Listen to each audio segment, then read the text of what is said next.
ये है talks news network और आप देख रहे हैं पॉलिटॉक्स, राजनीति का कच्चा चिट्ठा। कांग्रेस के वरिष्ठ नेता और यूपीए सरकार में केंद्रीय मंत्री रहे वीरप्पा मोइली ने बड़ा बयान दिया है।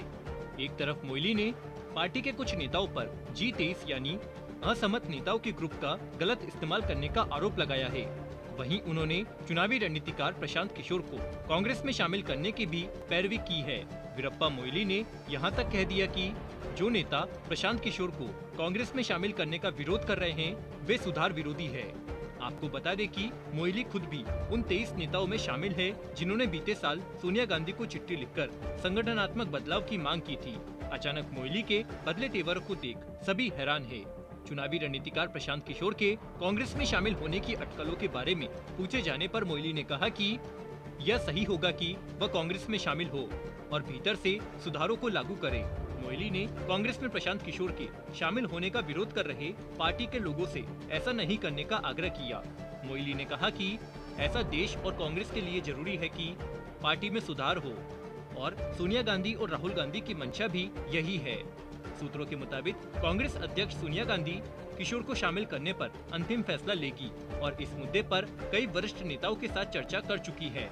कुछ कांग्रेस के नेताओं ने प्रशांत किशोर की एंट्री का विरोध जताया है।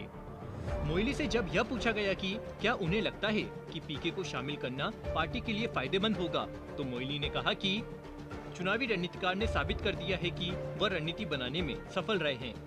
बाहर से काम करने के बजाय अगर वह पार्टी में शामिल होते हैं तो वह काफी फायदेमंद होगा। बता दें, समाचार एजेंसी पीटीआई को दिए इंटरव्यू में पूर्व केंद्रीय मंत्री मोइली ने कहा कि कुछ लोगों ने G23 का दुरुपयोग किया। सोनिया जी ने जैसे ही पार्टी के भीतर सुधार करने का विचार किया और वह भी जमीनी स्तर से, तब से हमने G23 की अवधारणा को नकार दिया। पार्टी अध्यक्ष सोनिया गांधी के नेतृत्व में सुधारों की शुरुआत होने के साथ ही G23 की कोई भूमिका नहीं रह गई और वह अप्रासंगिक हो गया है।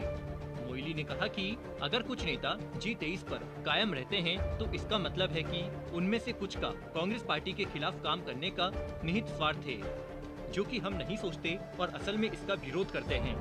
मोइली ने कहा, हम में से कुछ लोगों ने इस पत्र पर हस्ताक्षर केवल पार्टी के अंदर सुधारों के लिए और उनके पुनर्निर्माण के लिए किए थे, इसे बर्बाद करने के लिए नहीं।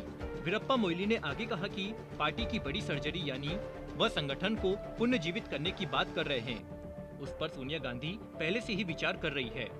मोइली ने कहा कि सोनिया गांधी सक्रिय है और फैसले ले रही है, ऐसे फैसले की जरूरत है। वह पार्टी प्रमुख द्वारा उठाए गए कदमों से खुश है। आपको बता दें, पूर्व केंद्रीय मंत्री वीरप्पा मोइली की इन टिप्पणियों का महत्व इसलिए है क्योंकि G23 के कई नेताओं ने या तो इससे दूरी बना ली है या पिछले साल उनके लिखे गए पत्र के बाद से चुप हो गए हैं। सोनिया गांधी को पत्र लिखने वाले 23 नेताओं के उस समूह में से जितिन प्रसाद भाजपा में शामिल हो गए हैं। G23 में शामिल कुछ नेता हाल ही में कपिल सिब्बल के आवास पर सामाजिक समारोह में एक साथ नजर आए थे और कथित तौर पर पार्टी के मुद्दों पर चर्चा की थी। अपने जन्मदिन के मौके पर सिब्बल ने कई विपक्षी नेताओं को भी अपने आवास पर आमंत्रित किया था। पॉलिटॉक्स ब्यूरो, दिल्ली। ये है टॉक्स न्यूज नेटवर्क और आप देख रहे हैं पॉलिटॉक्स, राजनीति का कच्चा चिट्ठा।